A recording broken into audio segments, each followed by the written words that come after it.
ஒரு துணை ஜனாதிபதியாக இருக்கவர் அதற்கு ஒரு எதிர் விமர்சனங்களை வைக்கிறார். அதாவது ஆளுநர் ரவியோடைய கூற்றுக்கள் சரிங்கிற மாதிரியான விமர்சனங்களை வைக்கும்போது அது கடும் விவாத பொருளாக தற்பொழுது மாறி இருக்கு. சென்ற 7/4/2025 அன்று உச்சநீதிமன்றம் ஒரு வரலாற்று சிறப்புமிக்க தீர்ப்பை வழங்கியது. அதில் மாநில சுயாட்சி கொள்கைக்கு ஒரு கிடைத்த மாபெரும் வெற்றி.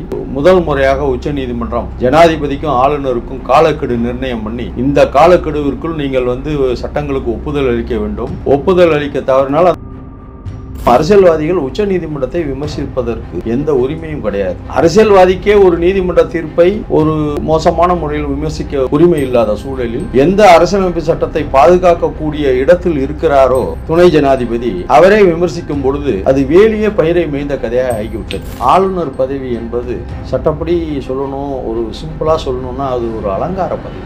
ஆளுநருக்கு பெரிய அதிகாரம் எதுவும் சட்டத்தில் கொடுக்கப்படவில்லை. இன்னும் சொல்ல போனால் இந்திய அரசியல் சட்டத்தில் ஆளுநருடைய வேலை என்ன என்பதை சொல்லக்குள்ள a governor shall act on the aid and advice of council of ministers.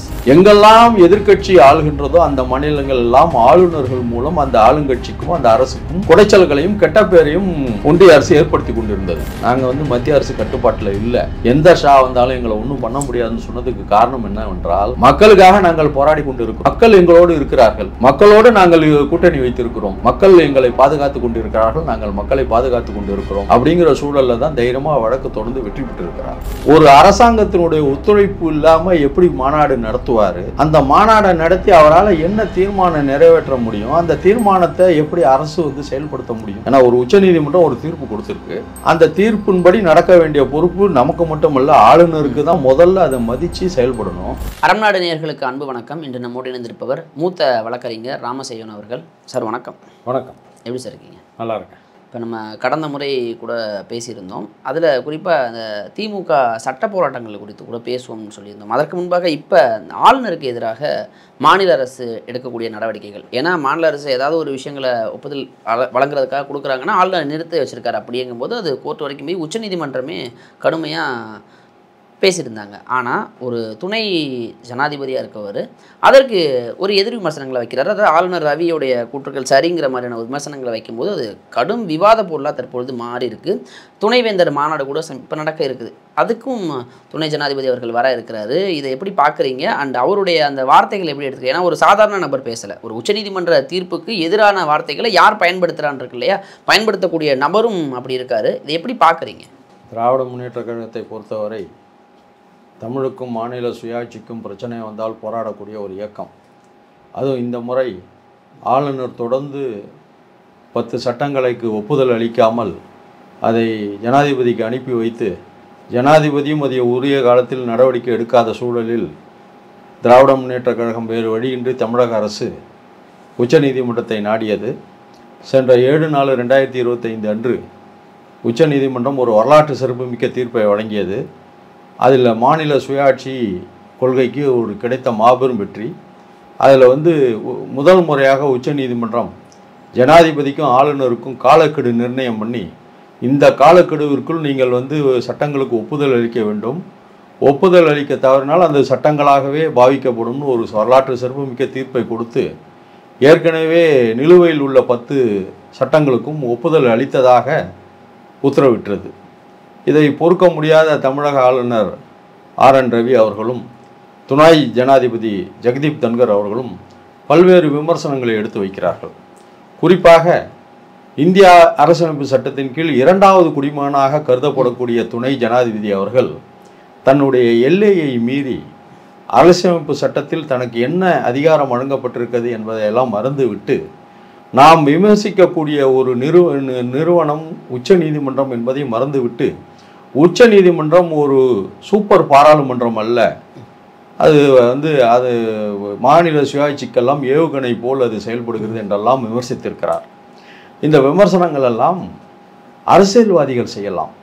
அதுவும் அரசியல்வாதிகள் உச்ச நீதிமன்றத்தை விமர்சிப்பதற்கு எந்த உரிமையும் கிடையாது. அரசியல்வாதிக்கே ஒரு நீதிமன்ற தீர்ப்பை ஒரு மோசமான முறையில் விமர்சிக்க அதிகாரம் இல்லாத சூழலில், உரிமை இல்லாத சூழலில் எந்த அரசியலமைப்பு சட்டத்தை பாதுகாக்கக்கூடிய இடத்தில் இருக்கிறாரோ துணை ஜனாதிபதி அவரை விமர்சிக்கும் பொழுது அது வேலியே பயிரை மேய்ந்த கதையாக ஆகிவிட்டது. ஒரு துணை ஜனாதிபதி என்பவர் யார்? ஜனாதிபதி இல்லாத போது துணை ஜனாதிபதி ஜனாதிபதியாக செயல்படுவார். ராஜ்யசபா மேலவையினுடைய தலைவராக உள்ளார். இதுதான் அவருடைய பணிகள். அவர் ஒரு இறங்கி தரம் தாழ்ந்து உச்ச நீதிமன்றத்தை தீர்ப்பை விமர்சிப்பதற்கு அவருக்கு எந்த உரிமையும் இல்லை. இப்போ நம்ம அதை அவர் ஒரு அரசியல்வாதி போல் செயல்படுகிறார். இதற்கு முன்பு துணை ஜனாதிபதி ஆவதற்கு முன்பு அவர் மேற்கு வங்கத்தினுடைய ஆளுநராக இருந்தார். அப்போது பார்த்தீர்கள் என்றால் தினந்தோறும் பத்திரிகையாளரை சந்தித்து அரசியல்வாதி போல் பேட்டி கொடுப்பதை ஒரு வழக்கமாக கொண்டிருந்து அந்த மாநில அரசுக்கு பெரும் குடைச்சலாக இருந்தார். அப்பொழுது ஆளுநர் என்ற வரம்பை மீறி செயல்பட்டார். இப்பொழுது துணை ஜனாதிபதி என்ற வரம்பை மீறி உச்ச நீதிமன்ற தீர்ப்பை விமர்சிக்கிறார். அதுபோன்று விமர்சிக்க அவருக்கு உரிமையும் இல்லை. அவர் தன்னுடைய பதவியை மறந்து ஒரு மூன்றாந்தர அரசியல்வாதி போல் செயல்படுவது வருத்தத்தை அளிக்கிறது. இப்போ இந்த நேரத்தில் ஒரு சாமானிய குடிமக்கனுக்கும் அதே அரசியலமைப்பு சட்டம் தான் இருக்குது, அனைவருக்கும் அதே அரசியல்வாதியாக இருந்தாலும் சரி முதல்வராக இருந்தாலும் சரிங்கிற போது ஒரு சில அதிகாரங்களில் கேட்குறேன். இப்போ ஒரு துணை ஜனாதிபதியாக இருக்கக்கூடியவர் உச்சநீதிமன்ற தீர்ப்புக்கு எதிராக இப்படி ஒரு கருத்தை சொல்லியிருக்கார் இல்லையா, அவருக்கும் அதே சட்டங்கள் பொருந்துமா? நீதிமன்ற அவமதிப்பு நடவடிக்கைகள்லாம் வருவதற்கான வாய்ப்பு நிச்சயமாக. துணை ஜனாதிபதியாக இருந்தாலும் சரி, ஜனாதிபதியாக இருந்தாலும் சரி, சாதாரண குடிமகனாக இருந்தாலும் சரி, இந்திய அரசியலமைப்பு சட்டத்தில் ஆர்டிகல் 14 அதாவது ஷரத்து 14 என்று உண்டு. Equality before law and equal protection of லாஸ்ன்னு சட்டத்தின் முன் அனைவரும் சமம். அது ஜனாதிபதியாக இருந்தால் என்ன, சாதாரண குடிமகனாக இருந்தாலும் என்ன, அவர்களுக்கு விமர்சிப்பதற்கு ஒரு எல்லை உண்டு. இன்னும் சொல்லப்போனால் ஜனாதிபதி துணை ஜனாதிபதி எல்லாம் அரசியலமைப்பு சட்டத்தை பாதுகாப்பதற்காகவும் மக்களாட்சி மாண்பை பாதுகாப்பதற்காகவும் ஏற்படுத்தப்பட்ட பதவிகள். ஆனால் நம்முடைய துணை ஜனாதிபதி அதையெல்லாம் மறந்துவிட்டு ஏதோ ஒரு சாலையில் நின்று விமர்சிக்கக்கூடிய ஒரு மூன்றாந்தர அரசியல்வாதி போல் செயல்படுவது தான் வேதனைக்குரிய விஷயமாகும். இப்போ அவர் தொடர்ந்து ஈடுபடும்போது ஆளுநர் ரவியோடு ரொம்ப நெருக்கமாகவும் இதெல்லாம் முழுக்க பேசினது ஆளுநர் ரவியோடைய அவர் மீது இந்த விமர்சனங்களுக்காக தான் பேசுகிறாரு, அந்த தீர்ப்புக்காக தான் பேசுகிறாருன்னு வச்சுக்கோங்களேன். இதை எப்படி சார் எடுத்துக்கிறது? ஒரு இங்கு ஆளுநர் அவர்கள் இங்கு மாநில அரசுடைய அனைத்து செயல்பாடுகளையும் முடக்கி வைக்கிற ஒரு விஷயமா செயல்படுறாரு இல்லையா, இது கிட்டத்தட்ட மாநில உரிமைகளை தடுக்கிற ஒரு விஷயமா தான் இருக்குது. இதை தான் ஸ்டாலின் அவர்களும் பேசுகிறாரு. அவரும் பேசும்போது நான் என்றைக்குமே டெல்லிக்கு அவுட் ஆஃப் கண்ட்ரோல்னு வேறு பேசிகிட்டு இருக்காரு இல்லையா. இது இதனோட போக்கு எப்படி போகுது? ஆளுநர் பதவி என்பது சட்டப்படி சொல்லணும், ஒரு சிம்பிளாக சொல்லணும்னா அது ஒரு அலங்கார பதவி. ஆளுநருக்கென்று பெரிய அதிகாரம் எதுவும் சட்டத்தில் கொடுக்கப்படவில்லை. இன்னும் சொல்லப்போனால் இந்திய அரசியல் சட்டத்தில் ஆளுநருடைய வேலை என்ன என்பதை சொல்லக்குள்ள a governor shall act on the aid and advice of council of ministers. அதாவது மந்திரி சபை எதை சொல்கிறதோ அதன்படி நடக்க வேண்டிய பதவி தான் ஆளுநர் பதவி. அந்த ஆளுநர் அதை எக்ஸீட் பண்ணக்குள்ள தான் பிரச்சனைகள் தோன்றுது. அதனால தான் நம்முடைய பேரறிஞர் அண்ணா அவர்கள் சொன்னார், ஆட்டுக்கு தாடி தேவையில்லை, நாட்டுக்கு கவர்னர் தேவையில்லைன்னு. அது அவர் ஒரு பெரிய தீர்க்கதரிசி. பின்னாடி இந்த மாதிரி ரவி போன்ற ஆட்கள் வருவார்கள், மக்களுக்கு ஊறு விளைவிப்பார்கள் என்பதை தெரிந்துதான் ஆட்டுக்கு தாடி தேவையில்லை, நாட்டுக்கு கவர்னர் தேவையில்லை என்று சொல்லியிருக்கிறார். கவர்னர் என்பவர் முதலமைச்சரும் மந்திரி சபையும் எடுக்கக்கூடிய தீர்மானங்களை செயல்படுத்தக்கூடிய இடத்தில் இருக்கிறார். உங்களுக்கு இந்திய அரசியலமைப்பு சட்டம் மட்டும் இல்லை, உலகத்தில் உள்ள அரசாங்கங்கள் எப்படி செயல்படுகிறதுனா அரசு இயந்திரங்கள் 3ஆக இருக்கிறது. மாண்டெஸ்கூன்னு ஒரு அரசியல் அறிஞர் theory of separation of powers, அதாவது அதிகார பகிர்வுங்கிற ஒரு தியரி, ஒரு கோட்பாடு சொல்லியிருக்கார். அது என்னன்னா 3ஆக சொல்கிறாங்க: executive, legislature and judiciary. Executive legislature முதல்ல, லெஜிஸ்லேச்சருங்கிறது சட்டமன்றம், பாராளுமன்றம், அவர்கள் சட்டம் இயற்ற வேண்டும். எக்ஸிக்யூட்டிவ் சட்டத்தை செயல்படுத்த வேண்டும், என்ஃபோர்ஸ் லாஸ்மாங்க ஆங்கிலத்தில். ஜுடிஷியரி டு இன்டரப்ட் லாஸ், அதாவது அந்த சட்டங்கள் ஒழுங்காக அரசியலமைப்பு சட்டத்தின்படி செயல்படுத்தப்படுகிறதா இல்லையா என்பதை பார்க்கக்கூடிய அளவில் இருக்குது. இன்னும் சொல்லப்போனால் சுப்ரீம் கோர்ட்டை என்ன சொல்லுவாங்கன்னா, supreme court is the watch dog of the constitution of இந்தியாம்பாங்க. அதாவது இந்திய அரசியலமைப்பு சட்டம் லெட்டர் அண்ட் ஸ்பிரிட் அது சரியாக நடைமுறைப்படுத்துகிறதா என்பதை கண்காணிக்கக்கூடிய இடத்துல தான் உச்சநீதிமன்றம் இருக்குது. இன்னும் சொல்லப்போனால் நீதிமன்றங்கள் டெம்பிள் ஆஃப் ஜஸ்டிஸ்னு சொல்லுவாங்க. ஏன்னா நமக்கு கடைசியாக நம்ம எங்கே போய் சரணடைவோம்? கடவுள்கிட்ட. நீதி கடவுளுங்கிறதா நீதிமன்றங்கள். அரசாங்கத்திட்ட முறையிடுறோம், அதிகாரிகள்கிட்ட முறையிடுறோம், எந்த தீர்வும் கிடைக்குங்குள்ள கடைசியாக நம்ம போய் நாடுற இடம், நம்ம நீதி கேட்டு இடம் நீதிமன்றங்கள். அந்த டெம்பிள் ஆஃப் ஜஸ்டிஸ் என்று சொல்லக்கூடிய சுப்ரீம் கோர்ட்டை நம்ம தமிழ்நாடு அரசு ஏன் நாடிச்சுன்னா 10 சட்டங்கள் நிலுவையில் இருக்குது. அது நடைமுறைப்படுத்தப்பட முடியவில்லை. ஆளுநர் அதற்கு ஒப்புதல் அளிக்கவில்லை. ஜனாதிபதிக்கும் அனுப்பின பிறகும் ஒப்புதல் அளிக்கவில்லை என்கிற பொழுது 10 சட்டங்களுமே கல்வி சம்பந்தப்பட்ட பல்கலைக்கழகங்கள் சம்பந்தப்பட்ட சட்டம். பல்கலைக்கழகங்களை நல்ல முறையில் நிர்வகித்து கல்வியை நல்ல முறையில் வழங்கினாதான் ஒரு மாநிலம் நல்லா இருக்கும். ஏன்னா கல்விங்கிறது மாநிலத்துடைய கண்கள். அந்த கண்களையே குருடாக்கக்கூடிய சூழலில் ஆளுநர் செயல்பட்ட காரணத்தினால் தமிழக அரசு, தமிழக முதல்வர் திரு முத்துவேல் கருணாநிதி ஸ்டாலின் அவர்கள் வேறு வழி இல்லாமல் உச்சநீதிமன்ற கதவுகளை தட்டினார். கேளுங்கள் கொடுக்கப்படும், தட்டுங்கள் திறக்கப்படும் என்பது போல் உச்சநீதிமன்றமும் இந்த வழக்கை மிக கவனமாக பரிசீலனை செய்து இருதரப்புக்கும் போதிய அவகாசம் கொடுத்து இருதரப்பு வாதரைகளும் நீண்ட நெடிய வாதுரைகளை எல்லாம் கேட்டு கடந்த 7/4/2025 அன்று ஒரு வரலாற்று சிறப்புமிக்க தீர்ப்பை வழங்கியிருக்கிறது. இந்த தீர்ப்பு என்பது மாநில சுயாட்சிக்கு கிடைத்த வெற்றியாகும். இது ஏதோ தமிழ்நாட்டுக்கோ இல்லை திமுகவுக்கோ கிடைத்த வெற்றி மட்டுமல்ல, இந்தியாவில் உள்ள அனைத்து மாநிலங்களுக்கும் கிடைத்த வெற்றி. ஏன்னா எங்கெல்லாம் எதிர்க்கட்சி ஆளுகின்றதோ அந்த மாநிலங்கள் எல்லாம் ஆளுநர்கள் மூலம் அந்த ஆளுங்கட்சிக்கும் அந்த அரசுக்கும் குடைச்சல்களையும் கெட்ட பேரையும் ஒன்றிய அரசு ஏற்படுத்தி கொண்டிருந்தது. மேற்கு வங்கத்திலே மம்தா பானர்ஜிக்கு பிரச்சனை, கேரளாவிலே பிரச்சனை, இது போன்ற பிரச்சனைகள்லாம் இருக்கும் பொழுது அவர்கள் கூட அதை சரிவர கையாள இயலாத சூழலில் மிக சாமர்த்தியமாக திரு முத்துவேல் கருணாநிதி ஸ்டாலின் அவர்கள் தமிழக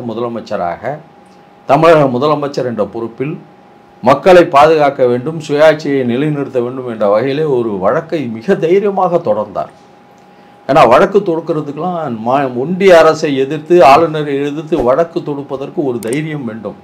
அதை மிக சாதுரியமாக மட்டுமல்லாமல் தைரியத்துடன் வீரியத்துடன் வழக்கு தொடுத்து அதில் வெற்றிலும் கண்டிருக்கிறார்.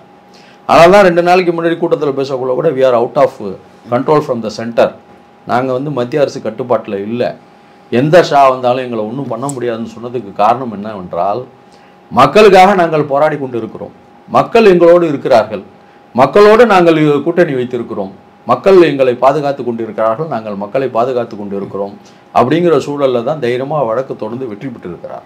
ஆனால் அந்த வழக்கினுடைய தீர்ப்பை அந்த தீர்ப்பை நலிந்து போக செய்ய வேண்டும், அந்த தீர்ப்புக்கு ஒரு ஃபோர்ஸ் இருக்கக்கூடாதுங்கிற முறையில் வேண்டுமென்று RN ரவி அவர்கள் அடுத்த வாரம் துணைவேந்தர்கள் மாநாடு ஒன்றை போட்டு அதற்கு யார் இந்த தீர்ப்பை விமர்சித்தாரோ அந்த துணை ஜனாதிபதியை அழைத்திருக்கிறார். இதெல்லாம் உச்சநீதிமன்ற தீர்ப்புக்கு எதிரான செயலாகும். இப்போ ஆல்ரெடி இந்த பல்கலைக்கழகங்களில் துணைவேந்தர் நியமனங்கிறதே அப்படியே அது மீண்டும் சர்ச்சையிலேயே தான் இருக்குது. இந்த நேரத்தில் துணைவேந்தர் மாநாடு நடத்துகிறாரு ஆளுநர், அது ஒரு மாநில அரசுடைய ஒப்புதல், அதாவது மாநில அரசு சார்ந்து அவங்களுடைய எந்த ஒரு தேவையுமே இல்லாமல் ஒரு ஆளுநர் நடத்த முடியுமா? அதற்கு துணை ஜனாதிபதியும் வர்றாரு. இது எந்த அளவுக்கு ஒரு தமிழக அரசியல் களத்தில் ஒரு மிகப்பெரிய ஒரு இம்பாக்டாக இருக்குன்னு நினைக்கிறீங்க? நான் சொல்கிறது என்னென்னா, ஆளுநர் தன்னுடைய அதிகார வரம்பை மீறி செயல்படுகிறார். துணைவேந்தர் மாநாட்டை கூட்டுவது என்பது தமிழக அரசினுடைய வேலை. முதலமைச்சரும் உயர்கல்வித்துறை அமைச்சரும் செய்ய வேண்டிய வேலையை இவர் எடுத்துக்கொண்டு செய்கிறார். உச்ச நீதிமன்றம் ஒரு குட்டு வச்ச பிறகும் அதை பார்த்து நம்மளை மாற்றிக்காமல் அந்த தீர்ப்புக்கு எதிராக அதை செயல்படுறதா தான் நான் நினைக்கிறேன். இன்னும் சொல்லப்போனால் இந்த செயல் கூட என்னுடைய சட்ட அறிவுக்கு எட்டியவரை ஆளுநர் உச்சநீதிமன்ற தீர்ப்புக்கு அவமதிப்பு ஏற்படுத்துகிறார், is creating a contempt of order of the supreme கோர்ட்டுங்கிற மாதிரி எடுத்துகிட்டு போகலான்னு நான் நினைக்கிறேன். ஏன்னா ஒரு துணைவேந்தர் நியமனங்கள்லாம் அரசே செய்யலாங்கிற சூழ்நிலையில் இன்றைக்கி வந்துடுச்சு. சட்டம் வந்த பிறகு அதில் போய் மூக்க நுழைக்கிறதுங்கிறது தேவையில்லாத வேலை. ஒரு அரசாங்கத்தினுடைய ஒத்துழைப்பு இல்லாமல் எப்படி மாநாடு நடத்துவார்? அந்த மாநாடை நடத்தி அவரால் என்ன தீர்மானம் நிறைவேற்ற முடியும்? அந்த தீர்மானத்தை எப்படி அரசு செயல்படுத்த முடியும்? ஏன்னா ஒரு உச்சநீதிமன்றம் ஒரு தீர்ப்பு கொடுத்துருக்கு, அந்த தீர்ப்பின்படி நடக்க வேண்டிய பொறுப்பு நமக்கு மட்டுமல்ல ஆளுநருக்கு தான் முதன்மையாக இருக்கு. மாநிலத்தினுடைய முதல் குடிமகனாக இருக்கக்கூடிய ஆளுநர் தான் முதல்ல அதை மதித்து செயல்படணும். அவரே அதை மதிக்காமல் செயல்படுறாருங்கக்குள்ள ஆளுநர் பதவி என்பது தேவையில்லாத பதவின்னு தான் தோணுது. ஏன்னா நல்ல முறையில் ஒரு அரசாங்கம் நடைபெற்று கொண்டு இருக்கிறது, மக்களுடைய தேவைகளை இந்த அரசாங்கம் தீர்த்து கொண்டு இருக்கிறது, மக்களுக்கு என்ன தேவையோ அதை கொடுத்து கொண்டு இருக்கிறது. மக்களுடைய உரிமைகளுக்கும் மாநிலத்தோட உரிமைகளுக்கும் பாதிப்பு ஏற்படும் கூட அதை சட்ட போராட்டங்கள் மூலம் அந்த பாதிப்புகளை எல்லாம் சரி செய்து அதுக்கு ஒரு தீர்வு கண்டு இருக்கக்கூடிய சூழல்ல இந்த ஆளுநருடைய கூட்டம் ஒரு தேவையற்ற கூட்டம். அது மத்திய மாநில அரசாங்கத்துக்குள்ள உறவுகளை சிதைக்கக்கூடிய அளவில் செயல்படுது. இன்னும் சொல்லப்போனால் இந்திய அரசியலமைப்பு சட்டத்துக்கு எதிரான ஒரு அது அந்த கூட்டமாக தான் அந்த ஆங்கிலத்தில் சொல்லுவாங்க பர்சி இல்லீகல் நான் எஸ்ட் இன் தி ஐ ஆஃப் லா என்று சொல்வார்கள். அதாவது எடுத்தவுடனே அது சட்டத்துக்கு விரோதமானது, சட்டத்துக்கு முரணானது, அது சட்டப்படி இல்லாத ஒரு கூட்டமாக தான் இருக்க முடியும். அந்த கூட்டத்தினுடைய தீர்மானங்கள் எதையும் செயல்படுத்தக்கூடிய தீர்மானங்களாக இருக்காது. அது தேவையற்ற கூட்டம். மத்திய ஒன்றிய மாநில அரசுகளுடைய உறவுகளை பாதிக்கக்கூடிய கூட்டம். இன்னும் சொல்லப்போனால் இந்த மாதிரி ஆளுநர்லாம் வருவாங்கன்னு முன்னாடியே தீர்க்கதரிசியாக அதை யோசித்து தான் நம்முடைய அரசியலமைப்பு சட்டத்தை தந்த டாக்டர் அம்பேத்கர் அவர்கள் தெளிவாக இந்திய அரசியலமைப்பு சட்டத்தில் தெளிவாக சொல்லியிருக்கார். ஒன்றிய அரசுக்கு என்ன உரிமைகள், என்ன கடமைகள், மாநில அரசுக்கு என்ன உரிமைகள், என்ன கடமைகள், முதலமைச்சருக்கு என்ன உரிமைகள், கடமைகள், மந்திரி சபைக்கு என்ன உரிமைகள், கடமைகள், அதுபோல் எந்தெந்த விஷயங்களில் மாநில அரசோடு ஒன்றிய அரசு செயல்பட வேண்டும், எந்தெந்த விஷயங்களில் அதனால தான் மாநில அரசோட மாநில பட்டியலில் கல்வியை வச்சாங்க. தேவையில்லாமல் இப்போ அவங்க மாநில பட்டியலில் மூக்க நுழைக்கிறாங்க. கல்வி என்பது மாநில பட்டியல். இப்போ நம்ம மாநில அரசு போய் இராணுவத்துறையில் தலையிட முடியுமா? அது ஒன்றிய அரசோட பட்டியல். அந்த மாதிரி ஓவர்லாப் ஆகக்கூடாது. நாளைக்கு இவங்க விஷயத்தில் அவங்க தலையிட்டு அவங்க விஷயத்தில் இவங்க தலையிட்டால் குழப்பம் ஏற்படுங்கிறதுனால தான் ஒவ்வொருத்தருக்கும் என்னென்ன உரிமைகள், என்னென்ன கடமைகள், அவங்க என்ன முறையில் பணியாற்றணுங்கிறத தெளிவாக சொல்லியிருக்கார். இந்த கூட்டம் என்பது இந்திய அரசியலமைப்பு சட்டத்துக்கு எதிரான கூட்டத்தை கூட்டியிருக்கிறார். அது மட்டுமல்ல, இந்த இந்திய அரசியலமைப்பு சட்டத்தை கொடுத்தாங்க பாருங்க, அந்த பெரியோர்களுடைய அவங்க ஒரு எண்ணத்தில் தானே கொடுக்குறாங்க. இந்தியா என்பது யூனிட்டி இன் டைவர்சிட்டின்னு சொல்லுவாங்க. வேற்றுமையில் ஒற்றுமையாக வாழக்கூடிய இதுதான் பாரதியார் சொல்வார். 30 கோடி மூவுடையால் உயிர் மொய்ப்புற ஒன்றுடையால் செப்புமொழி 18 உடையால் எனில் சிந்தனை ஒன்றுடையால்னு பல்வேறு மொழிகள், பல்வேறு பழக்க வழக்கங்கள், பல்வேறு ஜாதிகள் எது இருந்தாலும் இந்தியாங்கிறது ஒரு தேசம்.